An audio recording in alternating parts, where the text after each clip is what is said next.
বানত বন্যপ্ৰাণীৰ বিলৈ কাজিৰঙাৰ মৃত্যু বন্যজন্তুৰ কাজিৰঙা ব্যাঘ্ৰ প্ৰকল্পৰ অন্তৰ্গত 223টা বন শিবিৰৰ 117টা বন শিবিৰ প্লাবিত বাঢ়নি পানীত মৃত্যু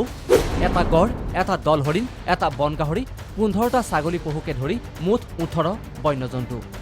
ইয়াৰে 7টা ছাগলী পহু মৃত্যু তীব্ৰবেগী গাড়ীৰ খুন্দাত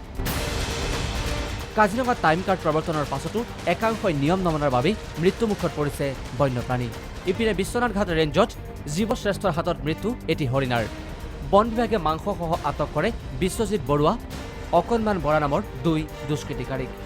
ইপিনে বুধবাৰে পবিতৰাৰ বান পৰিস্থিতিৰ বুজ ল'লে মন্ত্ৰী পৰিমল শুক্লবৈদ্যই খোজকাঢ়ি হাতী কেম্পলৈ গৈ বান পৰিস্থিতিৰ বুজ লৈ শুক্লবৈদ্যই অহা বৰ্ষত ৰাষ্ট্ৰীয় উদ্যানসমূহত 22 কিলোমিটাৰ দৈৰ্ঘ্যৰ হাইলেণ্ড নিৰ্মাণৰ কথাও জানিবলৈ দিয়ে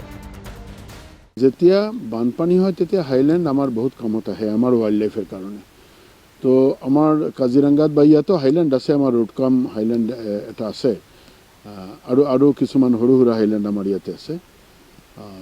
এইবাৰ আমাৰ প্ৰকাশ জাভেদকৰৰ লগতে এই লকডাউন পিৰিয়ডতো আমাৰ ভিচি যোগেদি কথা হৈছে তেওঁ আমাক কিছুমান হাইলেণ্ড দিয়াৰ ক্ষেত্ৰত তেওঁ অনুমতি প্ৰদান কৰিলে আমাৰ প্ৰায় ধৰক 22 কিলোমিটাৰ মান আমাৰ বিভিন্ন ঠাইত খালি কাজিৰঙা নহয় এনেকুৱা দিয়াৰ এটা কথা হৈছে ইয়াৰ পাছতে মন্ত্ৰীগৰাকী উপস্থিত হয় কাজিৰঙাত আনপিনে বুধবাৰৰ দিনটোত কাজিৰঙাত আৰম্ভ ভুই ৰোৱা উৎসৱ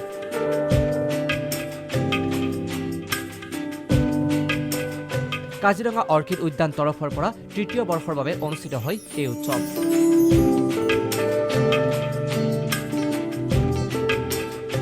পথাৰৰ পৰাই অখিল গগৈক মুক্তিৰ আহ্বান ৰোৱনীৰ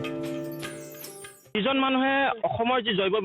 বৈচিত্ৰ্য আছে অসমৰ জাতীয় জীৱনৰ লগত জড়িত যিখিনি বিষয় আছে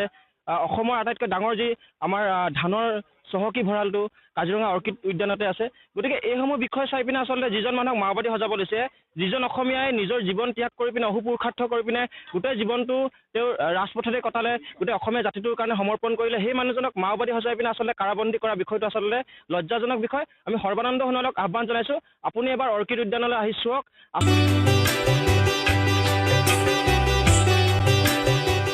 কাজিৰঙাৰ পৰা ধ্ৰুৱজ্যোতি সাহা ৰাজ নিউজ